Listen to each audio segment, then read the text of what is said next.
Então, pessoal, todos bem? Vamos analisar hoje uma decisão extremamente importante do STJ e eu diria que se trata da decisão mais importante em processo tributário do STJ, pelo menos nos últimos 5 anos. É uma decisão fundamental para você que vai se candidatar a um cargo na advocacia pública e, se for na advocacia pública federal, se você for fazer concurso para procurador da Fazenda Nacional, você não pode deixar de saber a decisão que nós vamos analisar. E se você for se submeter para cargos de PGE e PGM, igualmente, porque as procuradorias estaduais e municipais também se valem da lei de execução fiscal para, obviamente, executar as dívidas ativas de estados e municípios quando o assunto é débito de natureza tributária especialmente. Então, nós temos que analisar uma decisão extremamente importante do STJ em processo tributário, mais especificamente no que diz respeito à prescrição intercorrente na execução fiscal. Só para que vocês sintam um pouco o drama, essa decisão se arrasta no STJ desde 2014, ou melhor, o processo iniciou-se no STJ desde 2014 e de 2014 para cá, ou seja, 4 anos, o STJ desenvolveu a tese a partir dos seus ministros na primeira sessão para decidir o que nós vamos analisar agora. Antes de adentrarmos efetivamente à decisão, vamos analisar o problema, a celeuma, o que está por trás daquilo que o STJ decidiu, porque entendendo o caso concreto, você vai entender não só a seriedade do processo, como aquilo que decidiu o STJ por sua primeira sessão em sede de recurso especial em recurso repetitivo. Então imagine comigo a seguinte situação. Você está numa execução fiscal e a Fazenda Nacional vai lá e indica o devedor e o endereço para que ele possa ser citado. Qual o próximo passo? O próximo passo é que a Justiça cita esse devedor para pagar em 5 dias e isso está no artigo 8º da Lei de Execução Fiscal. Se o devedor não pagar ou não garantir a execução, o artigo 10º da Lei de Execução Fiscal diz que vão ser penhorados tanto os bens quanto os bastem para garantir a execução fiscal. Obviamente, estão fora da penhorabilidade aqueles bens que são protegidos de forma absoluta pela impenhorabilidade legal. Mas todos os outros bens vão ser penhorados no bojo da execução fiscal. É importante lembrar ainda que nos termos do artigo 174 do Código Tributário Nacional, o despacho do juiz que ordena a citação interrompe a prescrição, obviamente, da Fazenda para a cobrança daquele débito tributário no que diz respeito efetivamente àquele processo na execução fiscal. Então, o juiz, quando ordena a citação do devedor, está interrompida a prescrição da pretensão da Fazenda no que diz respeito à cobrança daquele crédito tributário, crédito para a Fazenda, débito para o executado. Até aqui tudo bem, sem problema, você já até estudou isso e aprendeu inclusive, quem sabe, na própria faculdade. Mas imagine, por exemplo, que ao tentar citar o devedor, o juízo não encontra o devedor e também não encontra bens penhoráveis desse devedor. O que acontece no momento em que não se encontra devedor, nem bens penhoráveis para garantir ou para pagar a execução fiscal? Nesse momento você tem que pular na lei de execução fiscal para o artigo 40, e esse artigo 40 é o objeto de discussão maior na nossa análise. O artigo 40 da Lei de Execução Fiscal diz explicitamente lá nos seus parágrafos que o juiz suspende o processo e intima a Fazenda quando não encontrado o devedor nem bens para garantir a execução fiscal. Nesse momento, ou seja, nessa suspensão, suspende-se, intime a Fazenda, não há contagem do prazo prescricional, ou seja, na suspensão não se conta ainda prazo de prescrição intercorrente na execução fiscal. Decorrido 1 ano dessa suspensão, o juiz vai determinar o arquivamento do feito com a intimação da Fazenda Nacional. Com esse arquivamento, inicia-se a contagem do prazo prescricional, ou seja, da prescrição intercorrente. Passados 5 anos desse arquivamento, o juiz intima a Fazenda para que se manifeste sobre a prescrição e, decorridos 5 anos, ele decreta a prescrição intercorrente e ali se encerra a execução fiscal, uma vez reconhecida a prescrição que acontece de forma intercorrente, ou seja, no bojo da própria execução fiscal. É importante lembrar para os senhores e senhoras nesse momento que existe uma súmula do STJ, uma súmula de 2005, a súmula 314, que diz: prescrição intercorrente, penhora, bens penhoráveis não localizados, suspensão do processo por 1 ano. Findo esse prazo, começa a fluir a prescrição quinquenal intercorrente, CTN, artigo 114, Lei 6.830, que é a Lei de Execução Fiscal de 1980, artigo 40. Então, muito simples. Ou seja, não localizado devedor nem bens penhoráveis, o juiz determina a suspensão do feito por 1 ano. Suspenso o feito por 1 ano, o juiz determina o seu arquivamento. Com o arquivamento, passados 5 anos, prescrição intercorrente, o juiz intima a fazenda e declara essa prescrição. É importante perceber que, no momento em que o juiz suspende o feito, ele intima a fazenda da suspensão. E é importante perceber, inclusive, quando o juiz determina o arquivamento do feito, ele também intima a fazenda do arquivamento.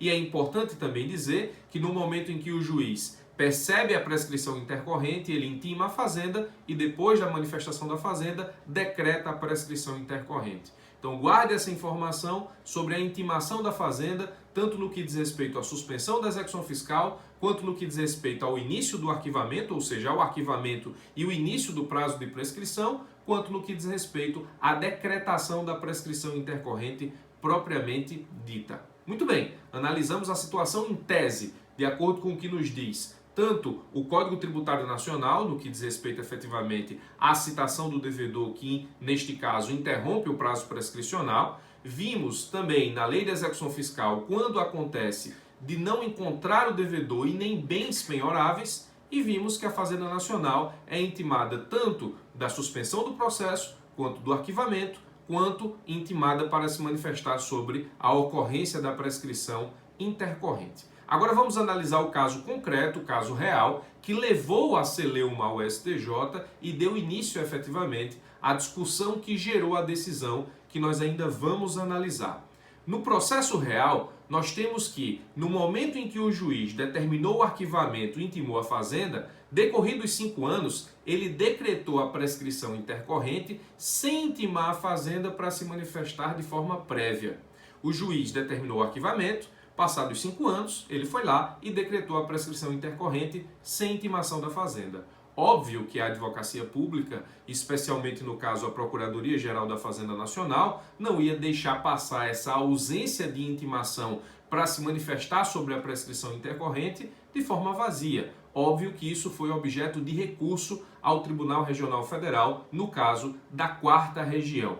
A Fazenda Nacional disse que o juiz não poderia decretar essa prescrição intercorrente sem a sua oitiva prévia. Por quê? Porque nesse caso específico, nós temos que a Fazenda Nacional tem que ser ouvida nos termos da Lei de Execução Fiscal para que o juiz decrete a prescrição intercorrente. O Tribunal Regional Federal da 4ª Região, adianto para os senhores, não aderiu à tese da Fazenda. Ele desenvolveu 4 argumentos para indeferir o recurso da Procuradoria-Geral da Fazenda Nacional. O TRF disse que a falta de intimação da Fazenda quanto ao despacho que determina a suspensão da execução ou o seu arquivamento não acarreta prejuízo. Também disse que a falta de intimação da Fazenda para sua manifestação antes da decisão que decreta a prescrição intercorrente também não acarreta nenhum prejuízo ao poder público. E ele disse isso porque a Fazenda pode alegar causas interruptivas ou suspensivas do prazo prescricional a qualquer tempo, no dizer do TRF da 4ª Região, e obviamente, se não foi demonstrado prejuízo por parte da Fazenda, não pode ser decretada nulidade da decisão judicial que decretou, neste caso, a prescrição intercorrente na execução fiscal real, a que gerou a discussão no STJ. Ainda estamos analisando a decisão do TRF da 4ª Região.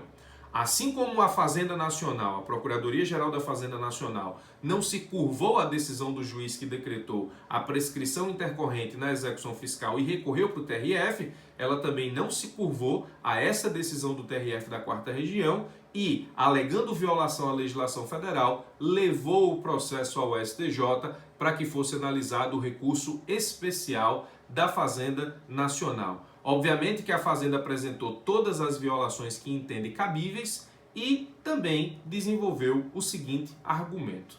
Veja, STJ, a prescrição intercorrente tem sua contagem interrompida sempre que a Fazenda rompe com a inércia processual. O que é, nesse caso específico, o prazo de prescrição intercorrente? É no momento em que o processo fica paralisado por 5 anos, e aí, paralisado pelo arquivamento, nós temos a incidência da prescrição intercorrente. Se a Fazenda atua no processo e desarquiva esse processo, interrompe-se o prazo prescricional. Essa é a defesa da Fazenda propriamente no STJ por meio do recurso especial. A Fazenda alegou ainda que o TRF da 4ª Região considerou o início da prescrição intercorrente, o termo acó dessa prescrição, justamente o despacho que determinou a primeira suspensão do feito, quando na verdade é preciso que considere-se como termo inicial da prescrição intercorrente na execução fiscal o despacho do juiz que determina o arquivamento do feito. A Fazenda defendeu tudo isso no seu recurso especial a ser analisado pelo Superior Tribunal de Justiça. Como disse para os senhores e senhoras, o STJ começou o julgamento desse recurso especial em 2014 e 27 milhões de execuções fiscais estavam aguardando o desfecho desse recurso especial, julgado sob a forma de recurso repetitivo. E agora chegou a análise do que o STJ decidiu, e isso é extremamente importante para que você molde a sua cabeça de advogado público e enfrente as provas da melhor forma possível. Vamos analisar o que entendeu o STJ a partir de 4 argumentos da primeira sessão do Superior Tribunal de Justiça para vermos quais foram as mudanças que o STJ implementou no entendimento do artigo 40 da Lei de Execução Fiscal e também no que diz respeito efetivamente à incidência da prescrição intercorrente, bem como a sua decretação. A primeira coisa que o STJ disse foi o seguinte: o prazo de 1 ano de suspensão previsto no artigo 40, parágrafos 1º e 2º da Lei 6.830, tem início automático na data da ciência da Fazenda a respeito da não localização do devedor ou da inexistência de bens penhoráveis no endereço fornecido. Perceba que a Lei 6.830, ela diz que o juiz, não localizando o devedor nem bens, determina a suspensão do feito. No momento em que ele determinava a suspensão do feito e a Fazenda era intimada da suspensão, iniciava-se o prazo da prescrição intercorrente da execução fiscal. O STJ disse não, o objetivo da lei não é esse. A lei de execução fiscal não tem o objetivo de tornar a execução fiscal perpétua, nem na Justiça, nem na Procuradoria da Fazenda. O objetivo da lei é aplicar a prescrição intercorrente e, caso não encontrado devedor nem bens, neste caso, morre-se a execução fiscal pela incidência dessa prescrição, obviamente intercorrente. Veja que o STJ transforma em automático o termo inicial do prazo de suspensão. No momento em que a Fazenda toma ciência de que não foi encontrado o devedor ou os bens passíveis de penhora, neste momento inicia-se a suspensão. Veja que o juiz pode intimar a Fazenda para tomar ciência da não localização do devedor e dos bens e a Fazenda apresentar requerimento, por exemplo, de prazo para diligenciar na busca de um novo endereço.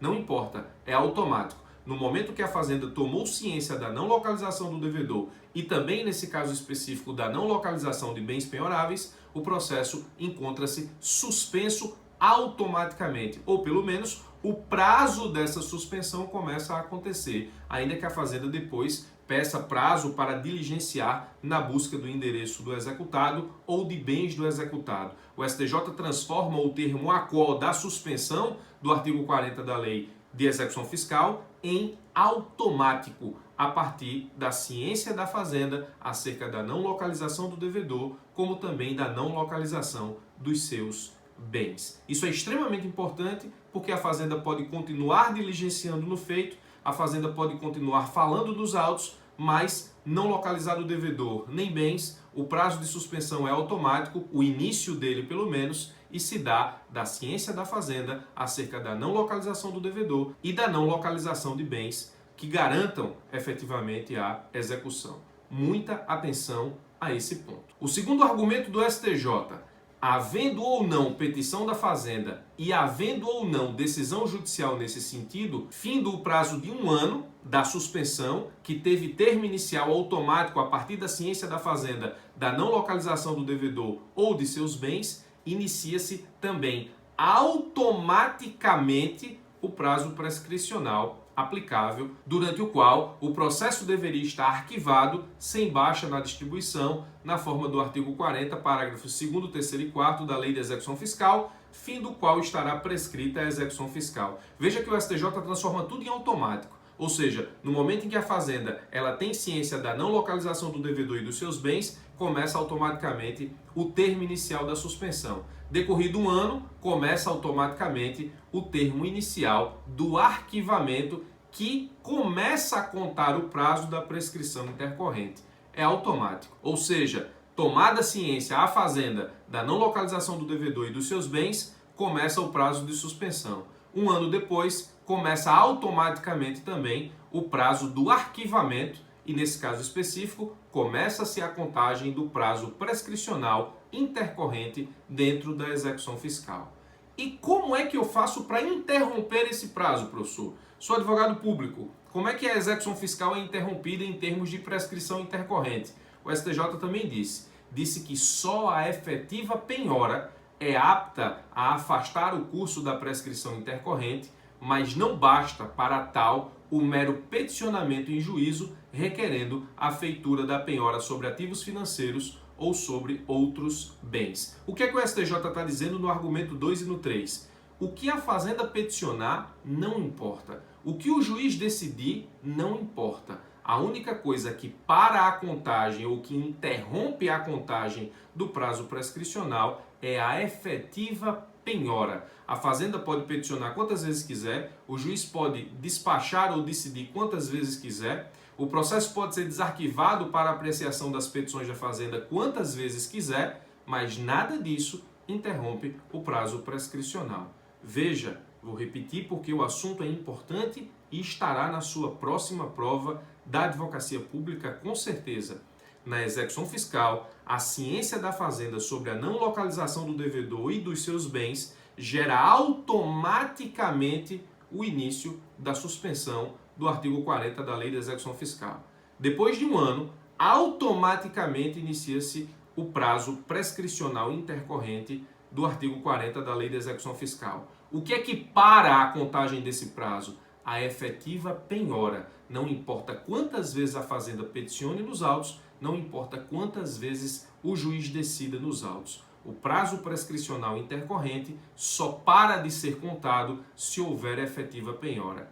Nesse caso, a Fazenda Pública não tem o que fazer. O STJ criou um sistema automático de contagem da suspensão da execução e do arquivamento da execução e do início do prazo da prescrição intercorrente. Esse terceiro argumento diz exatamente isso. Fazenda Pública, não importa o que você peça, só a efetiva penhora. Você pode pedir bloqueio de bens via Bacenjude, você pode pedir a penhora de um imóvel que você encontrou, você pode pedir que seja o nome do executado colocado em cadastro de inadimplência, não importa. A prescrição intercorrente só para de contar com a efetiva penhora. Então, contrariamente ao argumento da Procuradoria da Fazenda Nacional, o STJ disse que a prescrição intercorrente não tem absolutamente nada a ver com a inércia da Fazenda, tem a ver com a ausência de atos efetivos de constrição de bens do executado. Então a Fazenda pode continuar diligenciando, mas a execução fiscal tem prazo prescricional intercorrente em pleno andamento de forma automática. Assim, entenda que os requerimentos para a realização de diligências que são infrutíferas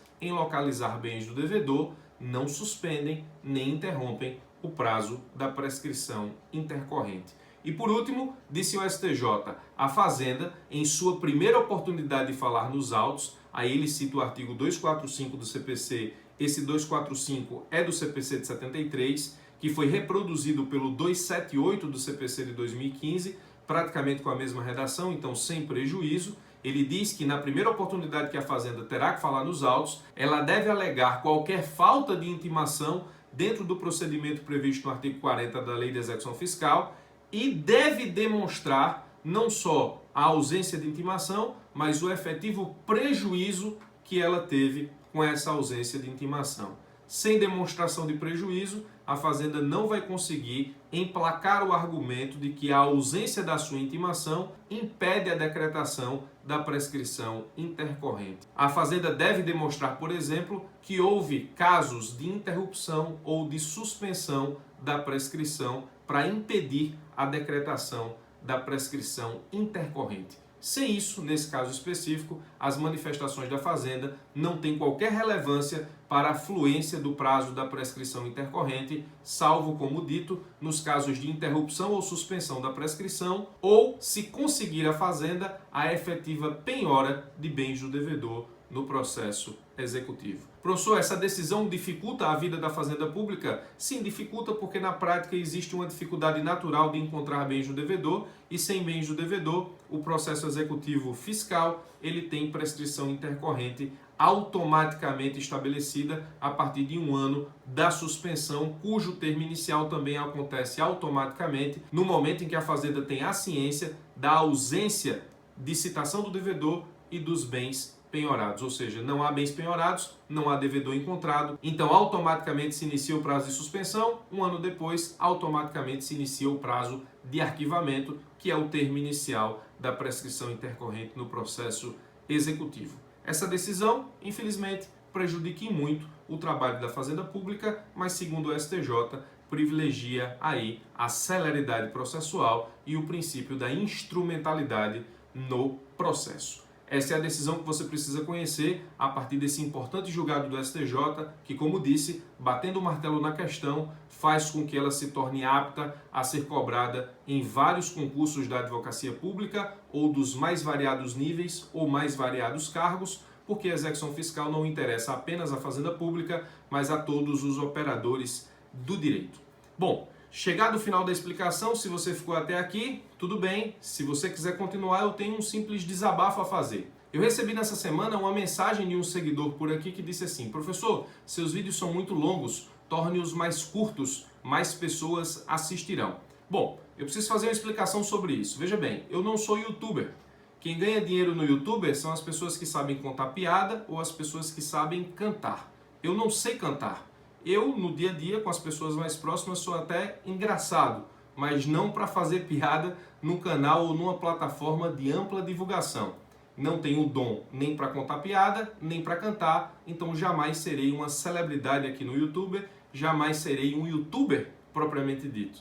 O objetivo do canal é disseminar conhecimento, coisa que eu não tinha quando estudei para concurso, e o objetivo do canal é atingir pessoas que queiram efetivamente estudar de forma a que se consiga enfrentar provas subjetivas e provas orais e passar, seja na advocacia pública, seja em qualquer outro concurso. Existem duas formas de estudar para concurso. A forma que eu denomino cara crachá é uma forma que se estuda para provas objetivas. Na prova objetiva, a resposta está lá, você só precisa conferir o conhecimento que você tem com aquilo que a proposta da prova te traz. Ou seja, se é certo ou errado, estilo CESP, ou se é ABCDE. CESP também em algumas provas, mas também Fundação Carlos Chagas, VUNESP e assim sucessivamente. O estilo de estudo cara crachá é justamente o estilo de estudo que faz com que você tenha um conhecimento prévio sobre o assunto e encontre a resposta na prova objetiva. Essa é uma forma de estudar. A segunda forma de estudar é a forma eu só sei se eu souber explicar. Estudar cara crachá, você pode até passar em provas objetivas, mas certamente encontrará grande dificuldade de passar em provas subjetivas. O estilo de estudar eu só sei se eu souber explicar, você passa tanto em provas objetivas, quanto em provas subjetivas, quanto em provas orais. O meu canal do YouTube é firmado na forma de estudar eu só sei se eu souber explicar. Obviamente, explicar leva tempo e, nesse caso, os vídeos acabam sendo um pouco longos, mas pelo menos te garantem ao final conhecimento profundo sobre aquilo que foi discutido, analisado e decidido, e nesse caso específico, eu só sei se eu souber explicar, acaba sendo a minha forma de ensinar, a tua forma de estudar, que certamente te aproxima da aprovação nos concursos públicos. Então, se o canal atingir pelo menos uma única pessoa no que diz respeito às formas de explicação das decisões jurisprudenciais, eu já estou super satisfeito, uma vez que não tenho nenhuma pretensão